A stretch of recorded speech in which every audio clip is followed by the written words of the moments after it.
அமைச்சரையும் அவருடைய செயலாளரையும் சந்தித்து புதிதாக உருவாக்கப்பட்டுள்ள இந்த நாட்டை பயங்கரவாதத்திலிருந்து பாதுகாப்போம் அல்லது தீவிரவாதத்திலிருந்து பாதுகாப்போம் என்கின்ற அந்த புது சட்ட வரைவு தொடர்பான எங்களுடைய அதிருப்தியை வெளிப்படுத்தியிருந்தோம். குறிப்பாக உங்களுக்கு தெரியும், என்பிபி அரசாங்கம் ஆட்சிக்கு வர முன்னர் தங்களுடைய கொள்கை பிரகடனத்தின் 129வது சட்டத்திலே மிக தெளிவாக பயங்கரவாத தடை சட்டத்தையும் அதனோடு ஒத்த ஏனைய அடக்குமுறை சட்டங்களை நீக்குவோம் என்று உறுதியளித்திருந்தார்கள்.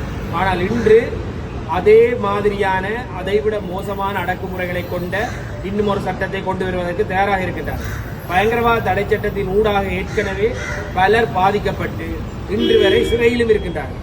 இப்படி மக்களுக்கு தங்களுடைய அடிப்படை உரிமைகளை வழங்க மறுக்கின்ற ஒரு சட்டத்தை தொடர்ச்சியாக முன்னிருந்த அரசாங்கங்கள் பல்வேறு வகையிலே அதனை தங்களுக்கு சாதகமாக மக்களை கட்டுப்படுத்துவதற்காகவே பாவித்திருக்கின்றனர்.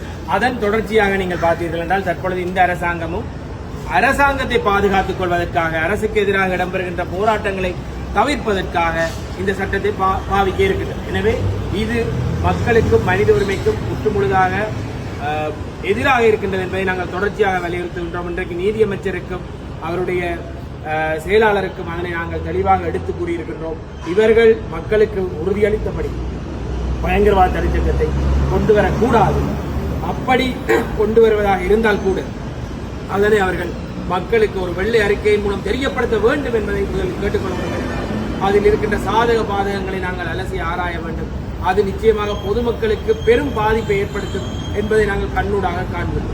எனவேதான் இந்த சட்டம் எக்காரணம் கொண்டும் அமுல்படுத்தப்படக்கூடாது என்பதை நாங்கள் இன்று வலியுறுத்தியிருக்கிறோம்.